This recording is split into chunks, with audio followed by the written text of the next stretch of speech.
Hello everyone, welcome to Study with Palak, your one-stop solution for all queries and doubts. So now we are going to discuss about the diseases associated with DNA damage and repair. DNA damage and repair mechanism हमने पढ़ा है, ठीक है। अगर वो mechanism में कोई defect आ जाता है तो हमें वेरियस टाइप के डिजीजेस हो सकती हैं, like the first one is xeroderma पिगमेंटोसम।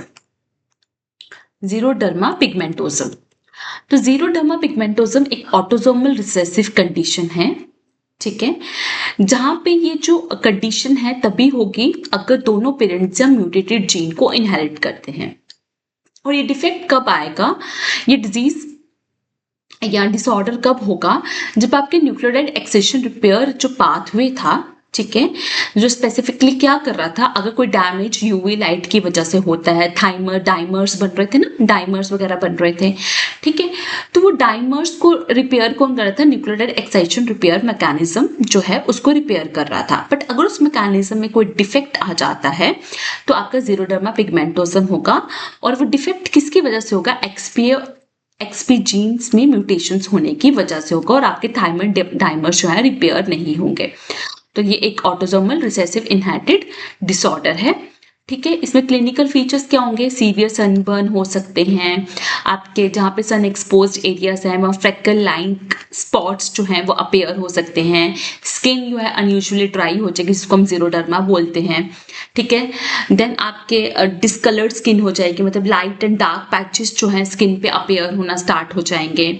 Eyes जो है they become extremely sensitive to light, chronic dryness, inflammation, ठीक है, feeling of something being in the eye, ऐसा लगेगा कुछ आंख में चला गया है, ठीक है, आंखों की रेडनेस हो जाएगी, दैट इज कॉल्ड कंजक्टाइवा की इन्फ्लामेशन होगी, ठीक है, कॉर्निया जो है उसकी इन्फ्लामेशन होगी, दैट इज क्लाउडनिंग ऑफ कॉर्निया, ठीक है, जिसकी वजह से विजन प्रॉब्लम्स होगी, ठीक है। स्किन ऑन द आईलिड्स जो है वो बहुत पतली हो जाएगी एंड आईलिड्स में टर्न अबनॉर्मली इनवर्ड और आउटवर्ड, ठीक है।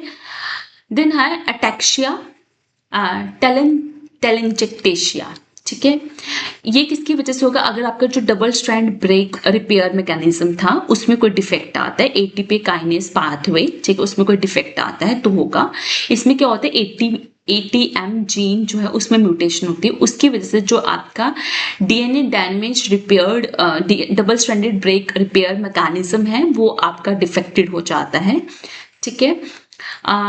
तो ये भी आपका रेयर इनहेरिटेड प्रोग्रेसिव न्यूरोजेनरेटिव डिसऑर्डर है जो कि आपके नर्वस सिस्टम को, इम्यून सिस्टम को और बाकी बॉडी सिस्टम्स को जो है अफेक्ट करता है। पुअर कोऑर्डिनेशन को, जिसके से पुअर कोऑर्डिनेशन होगी जिसको अटेक्सिया बोलते हैं, इनलार्ज ब्लड वेसल्स होगी जिसको हम टेलेंजेक्टेशिया बोलते हैं, इम्यून डेफिशिएंसीज हो सकते हैं, इंक्रीज रिस्क ऑफ कैंसर, ठीक है। तो it is autosomal recessive disorder, ठीक है। सो इसमें न्यूरोलॉजिकल सिम्टम्स होंगे, ठीक है, मतलब कोऑर्डिनेशन करने में डिफिकल्टीज आएगी, बैलेंस वॉलेंट्री मूवमेंट्स में प्रॉब्लम्स आएंगे, ठीक है, स्लर्ड स्पीच होगी, ठीक है, आई मूवमेंट्स जो हैं वो डिफिकल्ट होगी, ठीक है, और इनवॉलेंट्री जर्किंग मूवमेंट्स होंगी। आपकी ब्लड वेसल्स जो हैं, स्मॉल डायलेटेड ब्लड वेसल्स जो हैं that appear as red spider like marks on the skin, ठीक है, वो आपकी स्मॉल डायलेटेड ब्लड वेसल्स हो जाएंगी जो कि आपकी क्या होगा, एक स्पाइडर लाइक मार्क्स जो है आपकी स्किन पे अपीयर होंगे, स्पेसिफिकली आपके आईज और फेस पे, ठीक है। रेड रेड मार्क्स जो है स्पाइडर जैसे नेटवर्क जैसा अपीयर होगा आपकी, ठीक है, आईज और फेस पे। इम्यूनोलॉजिकल प्रॉब्लम्स होगी, आपके इम्यून सिस्टम में डेफिशिएंसीज आएंगी, ठीक है, कैंसर के रिस्क जो है वो इंक्रीज हो जाएंगे, मोस्टली आपके लिम्फोमा, एक्यूट लिम्फोसिटिक ल्यूकेमिया के। And high levels of alpha fetoprotein जो है ये हमेशा पाए जाते हैं इन लोगों के ब्लड में, ठीक है, जिनमें ये प्रॉब्लम होती है। देन है ब्लूम सिंड्रोम, अगर आपका होमोलोगस रिकॉम्बिनेशन जो मैंने पाथवे पढ़ाया था उसके अंदर प्रॉब्लम आती है, ठीक है। इसमें बेसिकली क्या होता है, म्यूटेशन होती है बीएलएम जीन में, ठीक है, बीएलएम जीन में म्यूटेशन होने की वजह से आपका डीएनए हेलिकेज जो है वो अपना काम नहीं कर पाता, रेक्यू हेलिकेज जो है वो अपना काम नहीं कर पाता, that leads to genome instability. Again this is rare inherited genetic disorder, ठीक है, ऑटोसोमल रिसेसिव डिसऑर्डर है ये भी, ठीक है। इसमें क्या होता है कि बीएलएम जीन जो है वो बेसिकली क्या करते हैं, इंस्ट्रक्शंस प्रोवाइड करती है for making the BLM RecQ helicase, ठीक है। ये प्रोटीन बहुत ज्यादा इंपॉर्टेंट है डीएनए में स्टेबिलिटी को मेंटेन करने के लिए, बट अगर इसी जीन में म्यूटेशन हो जाएगी तो ये हेलिकेज अपना काम नहीं करेगा क्योंकि ये बनेगा ही नहीं, इसको वो इंस्ट्रक्शंस ही नहीं मिल पाएंगी, ठीक है, तो क्या होगा, ग्रोथ डेफिशिएंसीज प्रॉब्लम आएगी, स्ट्रक्चर जो है वो छोटा रह जाएगा। ठीक है, देन बटरफ्लाई शेप्ड रैशेस जो है फेस पे बनना स्टार्ट हो जाएंगे। ठीक है, इनलार्ज ब्लड वेसल्स हो जाएंगी। ठीक है, डेवलप्स आफ्टर सन एक्सपोजर। ठीक है, जीनोमिक इंस्टेबिलिटीज। ठीक है, तो cells with Bloom syndrome show high number of chromosome breaks and exchanges. ठीक है, कंडीशन नोन है सिस्टर क्रोमेटिड एक्सचेंजेस में बहुत देखने को मिलेंगे। और इनमें कैंसर का रिस्क भी जो है वो यंग एज से इंक्रीज हो जाता है, इम्यून डिफिशियंसीज उनकी। ठीक है, डायबिटीज में insulin resistance leading to type 2 diabetes, ये बहुत कॉमन कॉम्प्लिकेशन है ब्लूम सिंड्रोम में। मेल्स ऑफन इनफर्टाइल होंगे, फीमेल्स जो है अर्ली मेनोपॉज एक्सपीरियंस कर सकते हैं। ठीक है, नेक्स्ट है फैनकोनी अनीमिया। ठीक है, ये आपका डिफेक्टिव पाथवे होगा, क्या होगा, इंटेस्टाइन क्रॉस लिंक रिपेयर। ठीक है, उसमें प्रॉब्लम आएगी और म्यूटेशन होगी फैंकम जीन्स में। ठीक है, जो कि अगर इनमें म्यूटेशन आएगी तो अगर आपके क्रॉस लिंक्स होते हैं तो वो आपके रिपेयर नहीं हो पाएंगे। ठीक है, तो ये भी आपका रेयर इनहेरिटेड डिसऑर्डर है। ठीक है, that causes bone marrow failure. ठीक है, ब्लड सेल्स जो हैं आपके, red blood cells, white blood cells, platelets है, उनका नंबर डिक्रीज हो जाएगा। ठीक है, and it is your inherited genetic mutations. ठीक है, क्लिनिकल फीचर्स क्या है, बोन मैरो फेलियर होगा, red blood cells, white blood cells, platelets की फॉर्मेशन नहीं हो पाएगी, फिजिकल अबनॉर्मलिटीज होगी, स्केलेटल डिफेक्ट्स हो सकते हैं, हाइट छोटी रह सकती है, ल्यूकेमिया, सॉलिड कैंसर ट्यूमर्स की जो चांसेस हैं वो इंक्रीज हो जाते हैं, and it is autosomal recessive disorder. ठीक है, देन है लिंच सिंड्रोम। ठीक है, it is hereditary non polyposis colorectal cancer भी बोलते हैं इसको। ठीक है, HNPCC, ये किसकी वजह से होता है, अगर मिसमैच रिपेयर जो आपका पाथवे था उसके अंदर डिफेक्ट आता है। एंड म्यूटेशन किसकी वजह से डिफेक्ट आएगा, ये अगर म्यूटेशंस होती है MLH1, MSH2, MSH6, PMS2 jeans में म्यूटेशंस की वजह से मिसमैच रिपेयर जो आपका पाथवे है उसके अंदर डिफेक्ट आता है। ठीक है, so in some cases Lynch syndrome can also be caused by large deletions in EPCAM genes. ठीक है, ये जीन्स क्या करेंगे, अगर ये जीन्स डिलीट हो जाती हैं तो आपके MSH2 जीन्स की जो एक्सप्रेशंस हैं वो साइलेंट हो जाएंगे। ठीक है, तो इसका कोई डायरेक्ट सिम्टम तो नहीं होता है, बट ये क्या है, बहुत सारे कैंसर्स के चांसेस को इंक्रीज कर सकता है। ठीक है, जिसके से एब्डोमिनल पेन्स, बॉवल हैबिट्स में चेंजेस आएंगे, आपके स्टूल्स के अंदर ब्लड पाया जा सकता है, आपका वेट लॉस जो है बहुत ज़्यादा लॉस हो जाएगा, आपको थकावट फील होगी, वुमेन्स के अंदर पेल्विक पेन होगी, अबनॉर्मल वेजिनल ब्लीडिंग हो सकती है, and due to increase endometrial cancer risk. ठीक है, देन है Cockayne syndrome, this is due to defect in the transcription coupled nuclear excitation repair pathway. ठीक है, और ये किसकी वजह से होगा, अगर आपकी ERCC6 और ERCC8 जीन्स में म्यूटेशंस होती हैं तो इसकी वजह से जो आपके ट्रांसक्रिप्शन ब्लॉकिंग लेशंस हैं, ठीक है, ट्रांसक्रिप्शन ब्लॉकिंग लेशंस हैं वो रिपेयर नहीं हो पाएंगे। ठीक है, जो कि ट्रांसक्रिप्शन को ब्लॉक कर रहे हैं। ठीक है, तो एक रेयर ऑटोसोमल जेनेटिक डिसऑर्डर है। ठीक है, and this is characterized by impaired neurological and physical development, sensitivity to light, premature ageing and shortened life span. ठीक है, तो इसमें आपकी ग्रोथ एंड डेवलपमेंट जो है इसमें छोटा हेड होगा, जिसको हम माइक्रोसेफेली बोलते हैं, हाइट छोटी रह जाएगी, डेवलपमेंट डिले हो जाएगी, न्यूरोलॉजिकल डिसफंक्शंस हो सकते हैं, इंटेलेक्चुअल डिसेबिलिटीज हो सकती है, ट्रेमर्स हो सकते हैं। ठीक है, विजन जो है वो जा सकती है, आपका जो हेयरिंग लॉस हो सकते हैं। ठीक है, you are very sensitive to sunlight. ठीक है, जिसकी वजह से सनबर्न्स और ब्लिसर्स हो सकते हैं।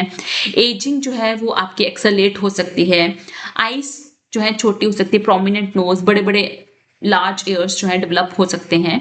ठीक है, स्केलेटल अबनॉर्मलिटीज हो सकती हैं, कर्वेचर ऑफ द स्पाइन। ठीक है, it can include curvature of the spine. ठीक है, देन है trichothiodystrophy, this is again transcription coupled nuclear excitation repair pathway में डिफेक्ट होने की वजह से हो सकता है। This is due to XPB XPD genes.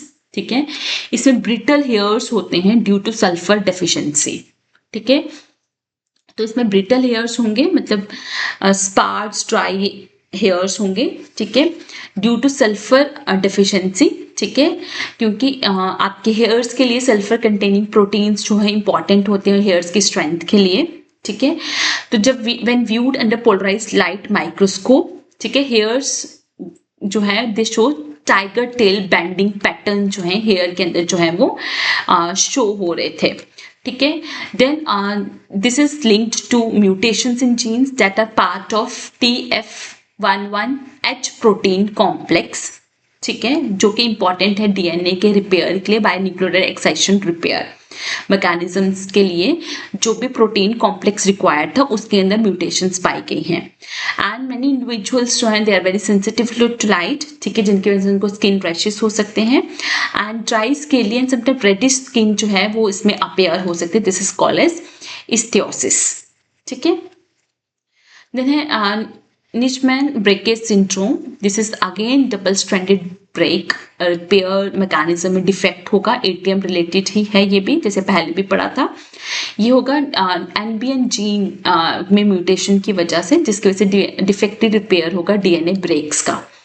ठीक है, तो इसमें क्या होता है, NBS जो है is caused by mutations NBN gene जो कि आपके लोकेटेड है ऑन द क्रोमोसोम 8q21। ठीक है, this means a person must inherit, मतलब ऑटोसोमल रिसेसिव इनहेरिटेंस है, तो दोनों मतलब पेरेंट से म्यूटेटेड कॉपी जो है वो प्रेजेंट होनी चाहिए इस डिसऑर्डर को डेवलप करने के लिए। A common 5 base pair deletion in the NBN gene is responsive for the majority of this disorder. ठीक है, पर्टिकुलर इन स्लेविक पॉपुलेशंस। सिम्टम्स क्या होंगे, छोटा हेड होगा, माइक्रोसेफेली, ग्रोथ जो है वो रुक जाएगी। डिस्मॉर्फिक फीचर्स मतलब कि जैसे कि स्लोपिंग फोरहेड होगा, ठीक है, रेसिडिंग चिन होगी, ठीक है, इम्यूनोडेफिशिएंसी, इम्यून सिस्टम वीक होगा, कैंसर्स के रिस्क इंक्रीज हो जाएंगे, they are very sensitive to ionising radiations, intellectual disability जो है वो कम होगी, मतलब इंटेलेक्चुअल डिसेबिलिटी जो है माइल्ड टू मॉडरेट मतलब हो सकती है। ठीक है, IQ लेवल कम होगा मतलब कि, and premature ovarian failures in females. ठीक है, then है BRCA1 and BRCA2 mutation related cancer. This is due to homologous recombination, जो आपका pathway है उसमें डिफेक्ट होगा। ठीक है, और किसकी वजह से होगा, BRCA1 and BRCA2 जीन्स में म्यूटेशंस की वजह से होगा। ठीक है, एंड इसकी वजह से आपके ब्रेस्ट ओवेरियन कैंसर्स के चांसेस इंक्रीज हो जाते हैं, प्रोस्टेट पेनक्रियाटिक चांसेस कैंसर्स के चांसेस जो हैं वो इंक्रीज हो जाते हैं। ठीक है, सो प्लीज ये आप डिसऑर्डर्स जो है पढ़ लेना, और ये पढ़ लेना कि किस कौन से रिपेयर मैकेनिज्म में पाथवे जो अगर डिफेक्टेड होगा तो उसकी वजह से कैंसर्स जो हैं ये जो डिसऑर्डर्स हैं वो हो सकते हैं। So do like and subscribe Study with Palak. You can connect with me on my Telegram, Instagram, because I believe more we connect, easier the success becomes.